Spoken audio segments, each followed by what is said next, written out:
நிறைய பேர் வந்து இறந்த தன்னுடைய உறவினர்கள் இறந்த உடனேயே பலருக்கு மீடியம்ஸ் மேலே, அதுக்கப்புறம் வந்து இந்த மாதிரி ஆத்மாக்கள் சம்பந்தமாக பேசுகிறவங்க மேலே, அமானுஷ்ய சம்பந்தமானவங்க மேலே ஒரு எண்ணம் போகும். இவங்கள பார்க்கணும், நம்ம உறவினர்களுக்கு இந்த மாதிரி நடந்துடுச்சு, நாம் அவங்கக்கிட்ட பேசணும் அப்படின்னு ரொம்ப ஆசைப்பட்டு ட்ரை பண்ணுவாங்க. ஆனால் இறந்த உடனேயே வந்து அவங்களுடைய நிலைகள் ஒரு பெரிய ஒரு சடனாக நடந்த ஒரு விஷயம்.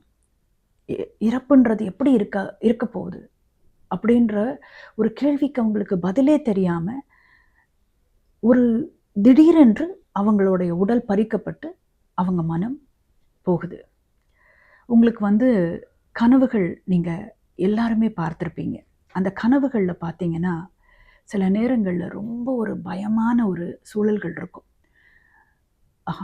ஒரு புலி நம்மளை துரத்திட்டு வர மாதிரியோ, இல்லை நாம் யாரோ எங்கோ வந்து தீயவர்கள்கிட்ட இருந்து தப்பிக்கிறதுக்கு ஓடுற மாதிரியோ, இல்லை ஏதோ ஒரு பெரிய பிரச்சனையில் மாட்டிக்கிட்ட மாதிரியோ நமக்கு ஒரு கனவு வரும்.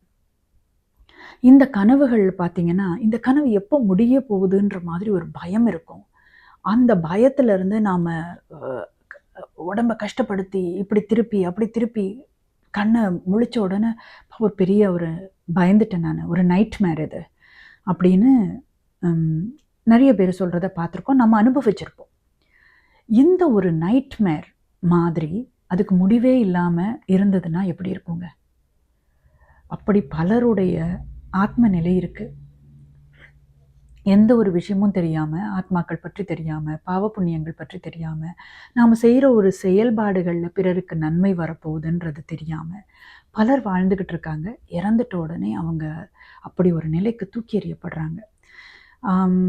நிறைய கதைகளில் நீங்கள் பார்த்துருப்பீங்க, வந்து ஆஃப்டர் லைஃப் வந்து ரொம்ப அழகாக இருக்கிற மாதிரி நியர் டெத் எக்ஸ்பீரியன்ஸஸ் பற்றி சொல்லியிருப்பாங்க. ஆனால் அவங்க அந்த உடலோடு அவங்களுக்கு ஏதோ ஒரு கனெக்ஷன் இருக்குது. ஆனால் இறந்து முழுமையாக அந்த கனெக்ஷன் போயிட்ட பிறகு எப்படி அவங்களுடைய ஆத்ம நிலை இருக்குது அப்படின்னு பலரால் சொல்ல முடியறதில்லை. இந்த மாதிரி ஒரு நிலையில் வேதனையில் இருக்கிறவங்கள அந்த வேதனையிலிருந்து நாம் உடனே கூப்பிட்டுட்டு வந்து அவங்க எப்படி இருக்கிறாங்க அப்படின்னு கேட்க நினைக்கிறது ரொம்ப தவறு. நாம் அதுக்கு தயாராகிக்கணும். முதல்ல அவங்களுக்கு ஆறுதல் சொல்கிறதுக்கும் நாமையே ஒரு ஆறுதல் படுத்தி கொள்றதுக்கும் நாம் தயாராகிக்கணும். நம்ம மனசை ஆறுதல் படுத்துறதுக்கான ஒரு முக்கியமான ஒரு ரீசன் என்னன்னா, நமக்கும் இறப்பு வரப்போகுது, அது ஒரு ரீசன்.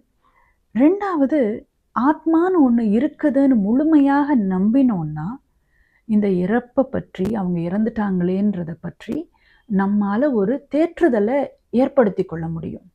வலியும் வேதனையும் இருக்கும், இருந்தாலும் ஓகே ஆத்மான்னு ஒன்று இருக்குது, அவங்க இறந்த பிறகு நாம் எல்லாரும் அங்கே தான் போக போகிறோம், நம்ம உடலை விட்டுடுற போகிறோம் அப்படின்ற ஒரு நம்பிக்கை நமக்கு ஒரு ஆறுதலை கொடுக்கும்.